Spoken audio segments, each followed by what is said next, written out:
This is so weird. I am Nate, head coach at Alpine CrossFit. My hometown is St. Louis, Missouri. I started coaching at Alpine in February of 2017.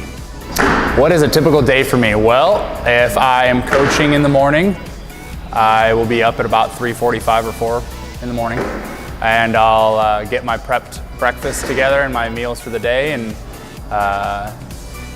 kiss my wife goodbye and drive here, about 20-25 minute commute. Oh, that's a tough one. What's my favorite? My favorite part of my day, some days it's coaching the classes, especially if there's a really good workout programmed. Other days it's when I'm programming and I start a new client because I get to work their assessments out and plot out their whole course for training. Favorite day of the week? My favorite day of the week would probably be Saturday or Sunday. Saturday, I get to train early in the morning, and then the rest of the day is just for me and my wife. That's like our day to hang out.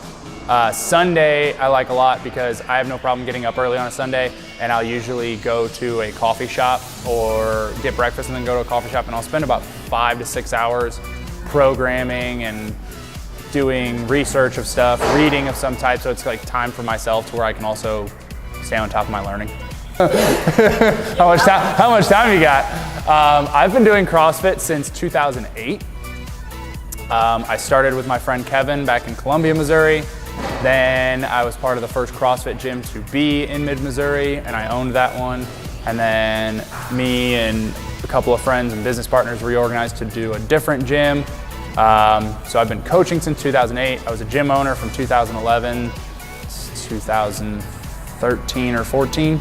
Done probably at least 1 or 2 specialty seminars or courses throughout each year for the past 10 years. A decade of fitness, so fit. My first CrossFit workout was Fran. It was at the women's weight in a Globo gym, so I had iron weight on it, and I had double the amount of jumping pull-ups. So it was 21, 15, 9 thrusters, 42, 30, 18 jumping pull-ups because I couldn't do pull-ups at the time. And my friend Kevin put me through it, and I quit on the round of 15s. I told him it was stupid and that I couldn't breathe and that it didn't make sense for me to do it if I was that tired. And he was actually my neighbor, so he ridiculed me for like 2 or 3 days straight. And then I went in and I did the workout again and I finished it. I want to say it almost took me 15 minutes. I would say current goals, I always joke that I want to be the best coach that nobody knows. So I like flying under the radar, and I really, my old business partner told me one thing, or gave me kind of a, not necessarily a quote to live by, but it's all the blame goes to the coach, all the glory goes to the athlete. So whenever an athlete does really, really well under my care, I love it for them, but I don't like to be known for it because I want them to get the spotlight. And then if it's blame, I'd rather them put that towards me because I'm in charge of their programming and helping develop them than anything. So yeah, I want to be one of the best coaches that nobody knows. Favorite thing about Alpine, I love green. Green's one of my favorite colors.